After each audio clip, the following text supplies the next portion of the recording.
Hello dear future officer, स्वागत है आप सभी का ओनली आईएएस के टारगेट प्रीलिम 2021 में। करंट अफेयर्स का रिवीजन करेंगे हम एमसीक्यूज के थ्रू। आप ओनली आईएएस के टेलीग्राम चैनल से जुड़ सकते हैं। ओनली आईएएस नथिंग एल्स के नाम से है।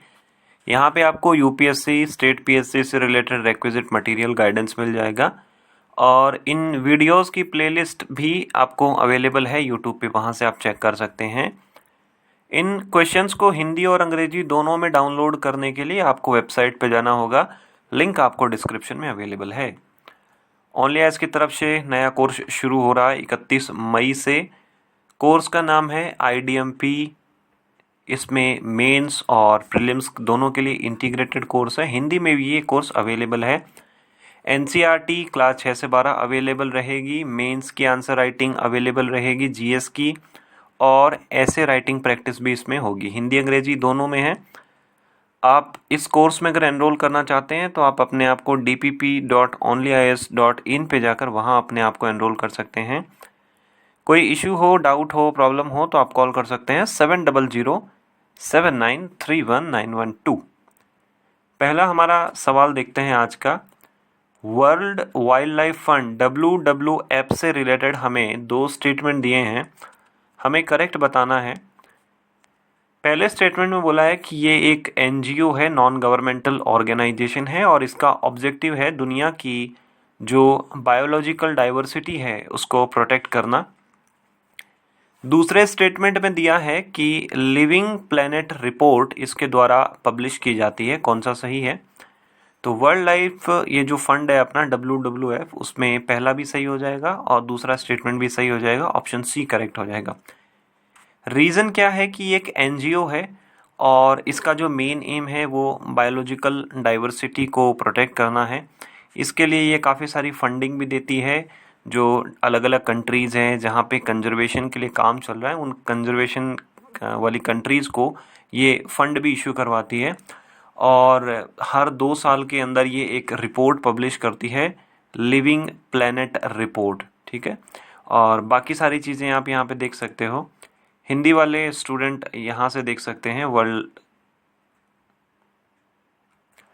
क्वेश्चन नंबर 2 दिया हुआ है, देखिए पल्सर्स के बारे में दिया हुआ है और ये वो बाइक नहीं है अपनी पल्सर जो आती है बजाज। देखिए ये क्वेश्चन जिन लोगों को आता है, जिनकी साइंस थोड़ी स्ट्रॉन्ग है, वो लोग इजीली इनको कर सकते हैं। लेकिन इस क्वेश्चन को डिस्कस करने से ज़्यादा है ज़रूरी हमारे लिए ये है कि इस क्वेश्चन के पीछे की जो साइंस का कंसेप्ट है वो हम लोग देखें। देखिए कोई भी बॉडी होती है वो दूसरी बॉडी को अट्रैक्ट करती है। ठीक है, अब मैं जैसे हूँ या मेरे सामने कोई दूसरा पर्सन है, हम दोनों एक दूसरे को अट्रैक्ट करते हैं। एक अट्रैक्टिव फोर्स लगता है, आकर्षण वाला बल लगता है।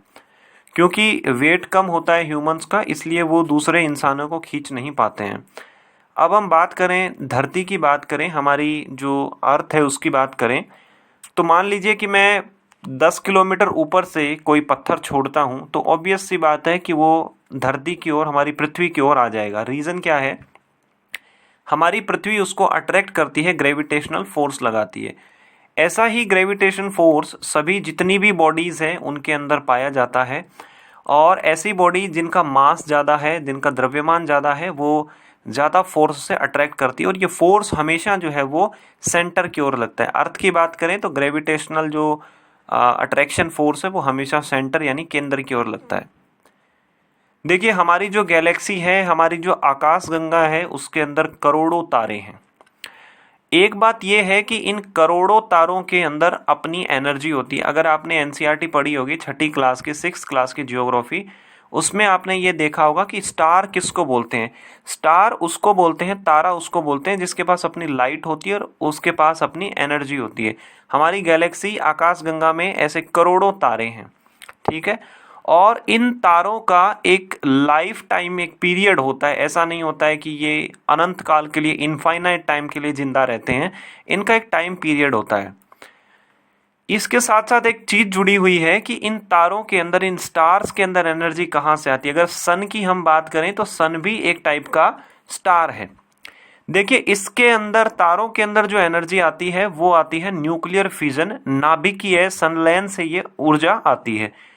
ड्यूटेरियम जो कि हाइड्रोजन का एक आइसोटॉप है, ट्राइटियम जो भी हाइड्रोजन का एक आइसोटॉप है, आइसोटॉप को हिंदी में हम समस्थानिक बोलते हैं, और ये आपस में अट्रैक्ट होते हैं, जुड़ते हैं, हीलियम रिलीज होता है और उसके बाद में एनर्जी रिलीज होती है। ठीक है, तो आप एक चीज देखो कि हाइड्रोजन के एटम जुड़े और ये आगे मिलके क्या बनते हैं, हीलियम बनते हैं।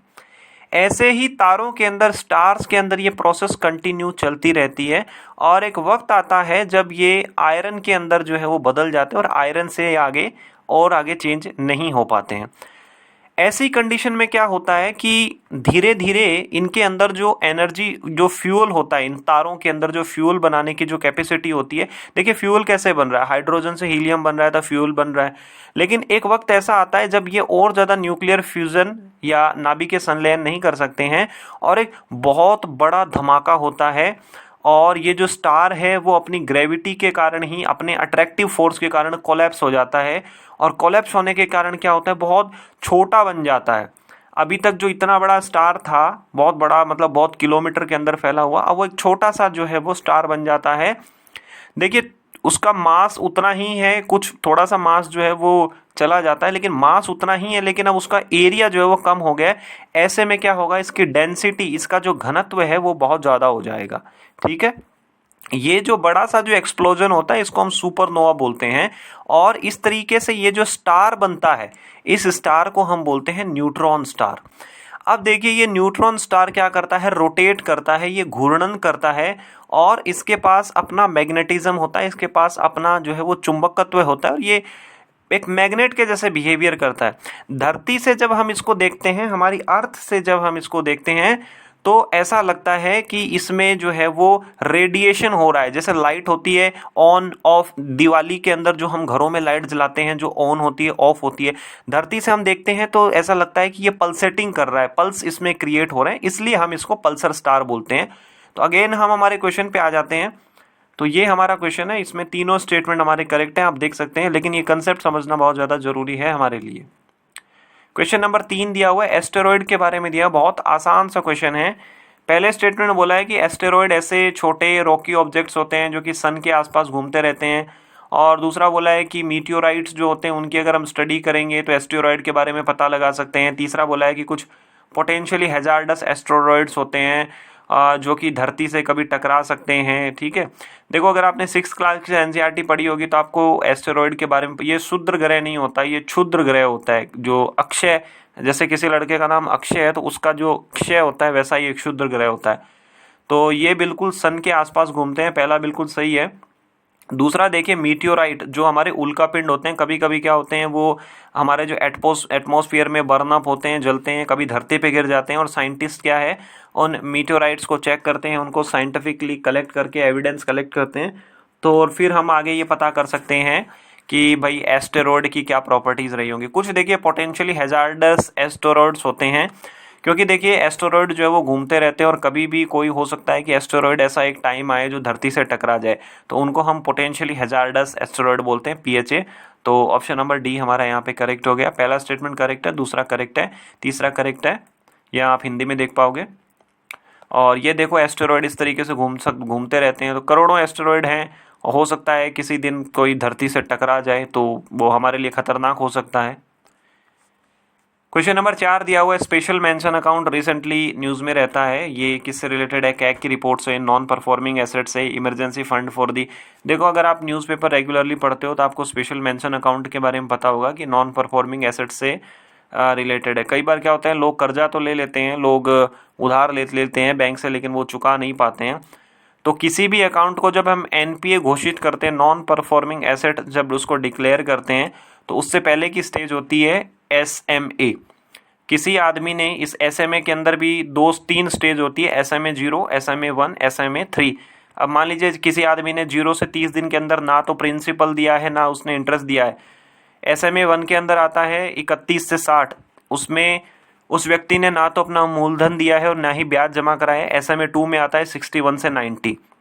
तो ये 3 स्टेज होती है और ये NPA की इनिशियल स्टेज होती है। अगर इसी में हम आइडेंटिफाई कर ले किसी अकाउंट को तो हम उस जो अकाउंट है उसको NPA होने से बचा सकते हैं। क्वेश्चन नंबर 5 नोटा से दिया हुआ है। पहला दिया है कि ये लोकसभा राज्यसभा दोनों के इलेक्शन में अवेलेबल है।